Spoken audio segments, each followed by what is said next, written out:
Hey guys, it is the 25th of August, 2020. And just a little recap on what I've been up to here lately. Got my load delivered on Monday, which was yesterday, over in Greendale, Indiana.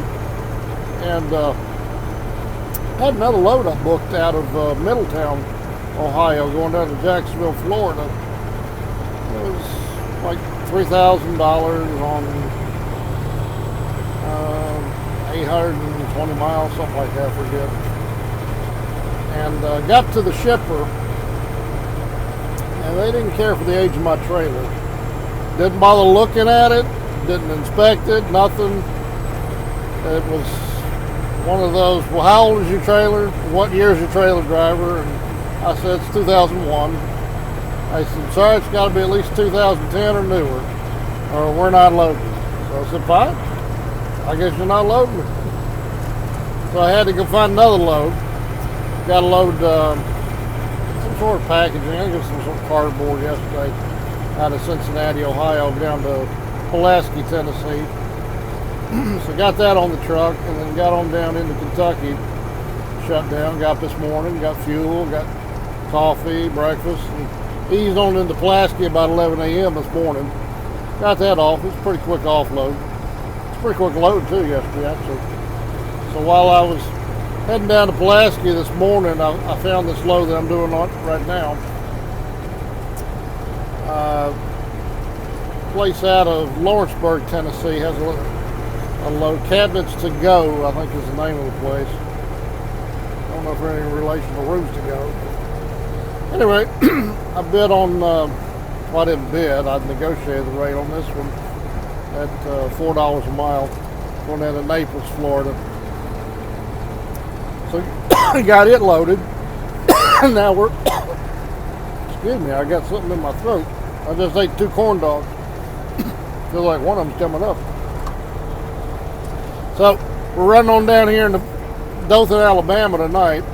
I'll probably stop just north of Dothan, Alabama, and we'll get up in the morning and finish this trip off tomorrow. I haven't looked yet to see if there's room at the shipper or the receiver down here in Naples, but yeah, tomorrow we'll look to see where we can park up tomorrow. But the plan is to get parked up tomorrow night or tomorrow afternoon late at the receiver and get this offloaded first thing Thursday morning. I was out last weekend, and I really don't want to be out this weekend because I got a few things I need to take care of at home. And so I'm going to be heading north Thursday morning once we get this load offloaded and see if I can't find something en route that goes, delivers up in Middle Tennessee or maybe Southern Kentucky or somewhere that way Monday morning. So I got my oil analysis back yesterday that I did several weeks ago on the motor, and here's a screenshot of the report.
So as you can tell,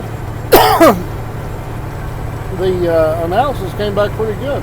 I've been running a full synthetic motor oil, 15W40 Schaefer's motor oil in my engine. Of course, those of you who haven't followed, I had this motor completely overhauled back in early well, it was early mid-March of this year, had 1,508,000 miles on it when it finally blew a head gasket. So at that time I said, well, we'll just go ahead and redo the whole engine rather than just trying to put a head gasket on it, put a new head on it.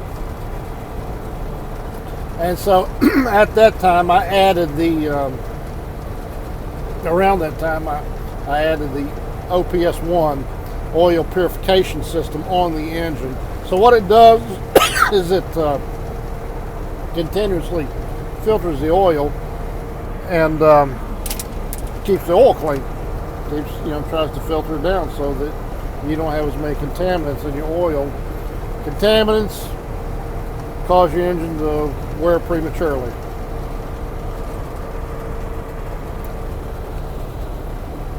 So the thing about these oil analysis reports is that you can look and tell from the oil essentially how your engine is running, the health of your engine.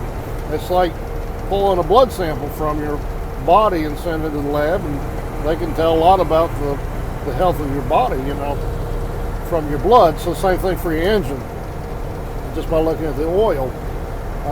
Viscosity looks good, soot level's low, iron level was good. All your wear metals were good on this report. And so what we're trying to do, I was texting back and forth with my mechanic this morning about it.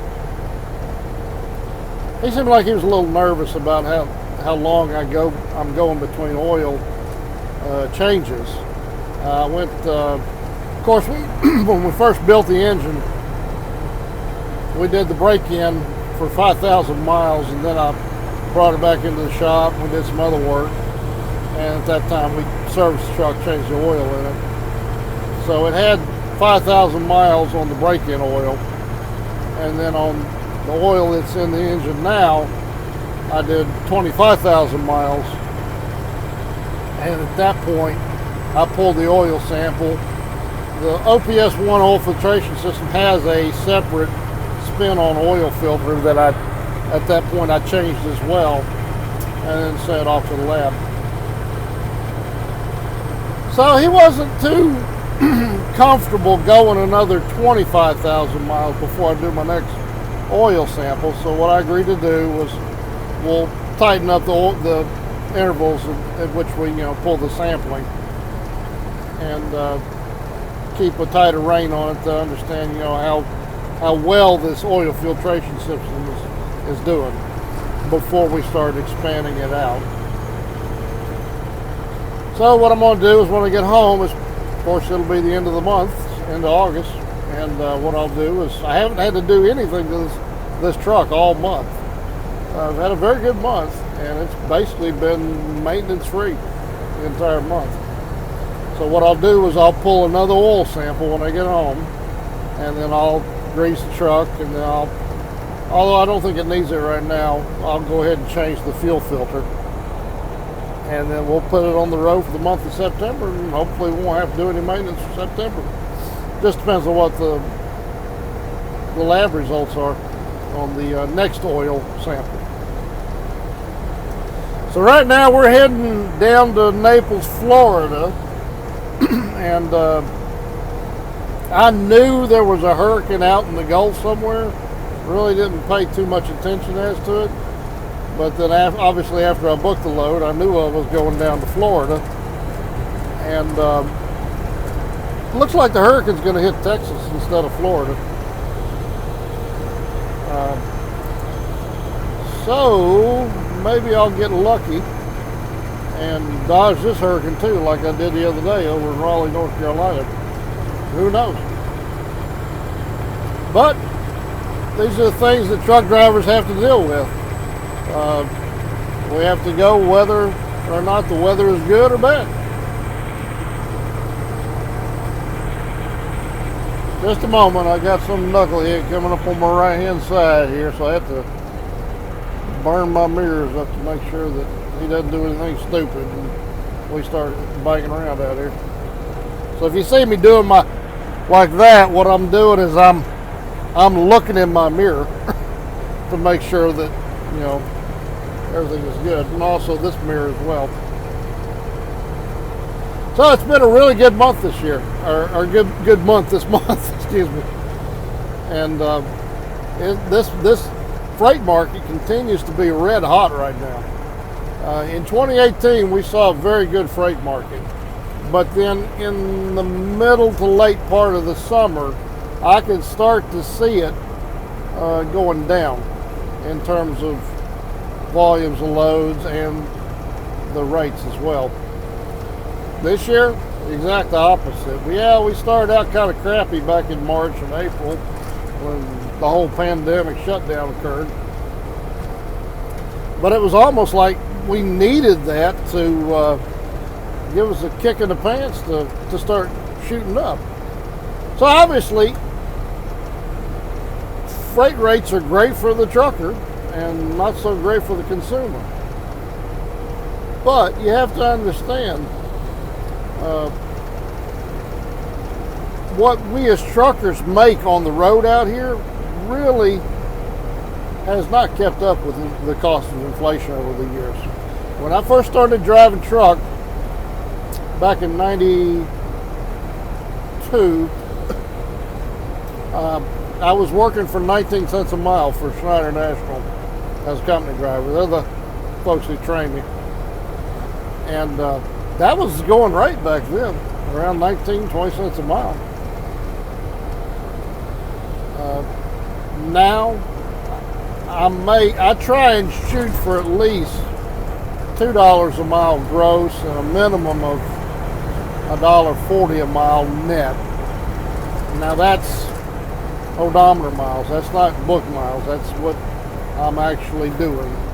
If I'm, like for example, this load here, I'm taking down the Naples, and I have to start deadheading back. If I have to deadhead all the way back to the house, so be it. But I count that.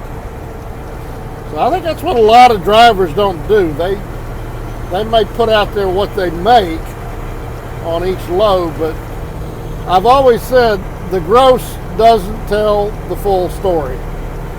It's what the net is, and then looking at your expenses on a per mile basis to understand what how well you're actually running your trucking company. My girlfriend just got her load delivered up in Ohio at Kroger, and tomorrow she's got to pick up a load out of Ohio and go down to Statesville, North Carolina, I believe. So she's out on the road this week again, doing pretty well, and the truck is running fine for her so far. I worry about her being out on the road right now with all this craziness going on around the country. I told her, I said, be sure and take something with you to defend yourself. So she does have a taser with her. If it messes with my girlfriend, she'll tase you, by golly. I love you, honey. So that's all I got today, guys. We're just a wheel gripping on down to Naples today, heading towards the hurricane. Hopefully, we won't get in too much trouble playing with this weather, but it's all good. It all comes with territory as a driver. So I wish each and every one of y'all a blessed day, and I hope that the Lord gives you everything that you need and desire. And be sure and stay tuned to another episode of Tennessee Trucking.